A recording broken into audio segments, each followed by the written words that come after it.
दोस्तों ये तो आप सभी जानते हैं कि अपने प्यारे भारत में कई रेलवे पर काम चल रहा है। वंदे भारत, नमो भारत, बुलेट ट्रेन, कई एक्सप्रेसवे पर भी काम चल रहा है। लेकिन क्या आप जानते हैं कि भारत में कितने नए एयरपोर्ट बन रहे हैं? क्या आप जानते हैं कि एशिया का सबसे बड़ा एयरपोर्ट अपने भारत में बन रहा है? क्या आप जानते हैं कि आजादी के बाद से लेकर के 2014 तक भारत के अंदर 74 ऑपरेशनल एयरपोर्ट थे और 2014 से लेकर के अब तक में नए 74 एयरपोर्ट को बना दिया गया है। यानी कि अब भारत में एयरपोर्ट की संख्या 145 से पार है और बताया जा रहा है कि सरकार का टारगेट है कि इसे 200 के पार कर दिया जाए। 2014 तक भारत के 40 मिलियन लोग ऐसे थे जो हवाई जहाज से यात्रा करते थे, लेकिन अब ये आंकड़ा 140 मिलियन के पार हो चुका है। भारत में 140 मिलियन से ज्यादा लोग ऐसे हैं जो हवाई जहाज से यात्रा कर रहे हैं। तो इस बात से आप समझ चुके होंगे कि भारत के अंदर कितने तेजी से एयरपोर्ट का निर्माण किया जा रहा है। और न सिर्फ भारत, पूरी दुनिया में एयरक्राफ्ट की डिमांड लगातार बढ़ते जा रही है। लेकिन अब प्रॉब्लम ये हो रहा है कि दुनिया में एयरक्राफ्ट की संख्या कम होते जा रही है। हवाई जहाज का जो प्रोडक्शन है वो गिरते जा रहा है। पूरे वर्ल्ड में एयरक्राफ्ट बनाने का काम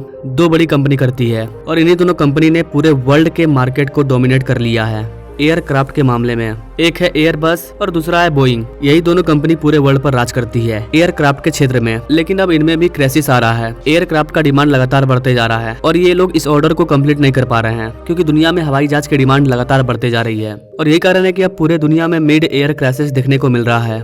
बोइंग कंपनी के जो सीईओ हैं उन्होंने भी कंपनी को छोड़ दिया और इन सारी चीजों से पता चल रहा है कि बोइंग अब क्राइसिस में जा रहा है। जो भी इनके पास एयरक्राफ्ट के ऑर्डर आ रहे हैं ये उसको प्रॉपर तरीके से कंप्लीट नहीं कर पा रहे हैं। और ऐसी कंडीशन में भारत के पास एक मस्त ऑफर है, एक मस्त मौका है। ग्लोबल लेवल पर एयरक्राफ्ट बनाने वाली कंपनी का जो सीट है वो बिल्कुल खाली है और यहाँ पर भारत आराम से बैठ सकता है। भारत आसानी से इन शॉर्टेज को फुलफिल कर सकता है और पूरी दुनिया ने उम्मीद भारत से ही लगा करके रखा है। चलिए समझते हैं क्यों पूरी दुनिया भारत से उम्मीद लगा करके बैठी है कि भारत ये एयरक्राफ्ट के क्राइसिस को फुलफिल कर सकता है, दुनिया के एयरक्राफ्ट की डिमांड को पूरा कर सकता है। चलिए जानते हैं सब कुछ आसान भाषा में। स्वागत है आपका वीएस मोटिवेशन के एक और वीडियो में। मैं हूं विकास। गाइस, जैसा कि मैंने आपको बताया पूरे वर्ल्ड में एयरक्राफ्ट के मार्केट का डोमिनेट बोइंग और एयरबस के पास है। लेकिन जब ये क्राइसिस में चल रही है तो इनके अल्टरनेटिव में और कौन सी कंपनी है? गाइस, बोइंग और एयरबस के अलावा चाइना की एक commercial aircraft corporation of China, जिसे हम कोमेक कहते हैं, ये अल्टरनेटिव के रूप में है। 2017 में इसने अपना C990 करके एक एयरक्राफ्ट बनाया है।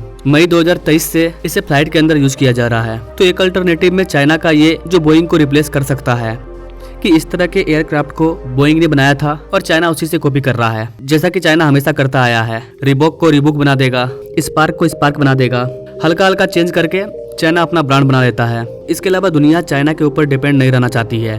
कोविड-19 के बाद से जितने भी डेवलप कंट्री है वो चाइना से अपनी निर्भरता को कम करते जा रहे हैं और दुनिया में जितनी भी कंट्री है उनका चाइना के साथ रिलेशनशिप सही नहीं है। भले डिप्लोमेटिक रिलेशनशिप है, ट्रेड वगैरह होता है, लेकिन एक्चुअल रिलेशनशिप सही नहीं है। चाहे वो साउथ चाइना की बात करें या फिर यूएस चाइना के रिलेशनशिप की बात करें, वेस्टर्न कंट्री की बात करें, इधर इंडिया की बात करें, इन सब के साथ चाइना का डिस्ट्रीब्यूट है। तो ऐसी कंडीशन में ना वेस्टर्न कंट्री चाहती है और ना ही यूएस चाहता है कि हम चाइना के एयरक्राफ्ट का यूज करें। चाइना के अलावा रशिया में भी एयरक्राफ्ट बनता था, लेकिन जब सोवियत यूनियन टूटा तो फिर रशिया बढ़ गया और फिर एयरक्राफ्ट बनना बंद हो गया क्योंकि जितने भी रिसोर्सेज थे वो सब डिस्ट्रीब्यूट हो गए। और जब पुतिन आए तो उन्होंने एयरक्राफ्ट बनाने का काम स्टार्ट किया। तब तक नाटो और रशिया के बीच में रिलेशनशिप खराब होना स्टार्ट हो गए और फिर आगे जाकर के रशिया यूक्रेन वॉर देखने को मिला। रशिया पर सेंसेक्स लग गया। अब दुनिया के पास एक ही ऑप्शन था, भारत, क्योंकि दुनिया को एक ऐसी कंट्री चाहिए जिसका हर एक देश के साथ रिलेशनशिप लगभग अच्छा हो, चाहे वो वेस्टर्न कंट्री हो, साउथ एशियन कंट्री हो, साउथ चाइनीज कंट्री हो, अफ्रीकन कंट्री हो, अमेरिकन कंट्री हो, रशियन कंट्री हो, हर किसी के साथ जिसका रिलेशनशिप सही हो, एक ऐसा कंट्री चाहिए था। एक ऐसा कंट्री जहां पर मैनफोर्स आसानी से अवेलेबल हो।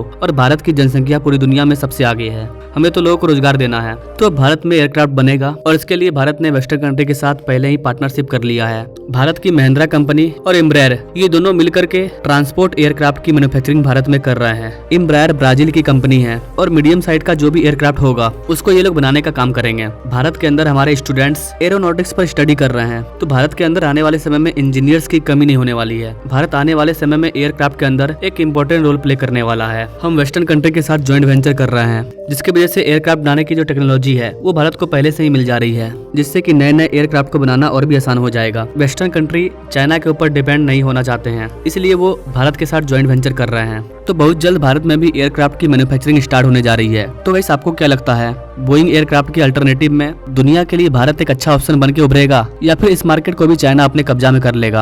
आप क्या सोचते हैं इस चीज के बारे में कमेंट करें और ऐसे लेटेस्ट अपडेट के बारे में जानने के लिए हमारे चैनल से जरूर जुड़े। Now thanks for watching. मिलते हैं वीडियो में एक नई जानकारी के साथ, तब तक के लिए जय हिंद।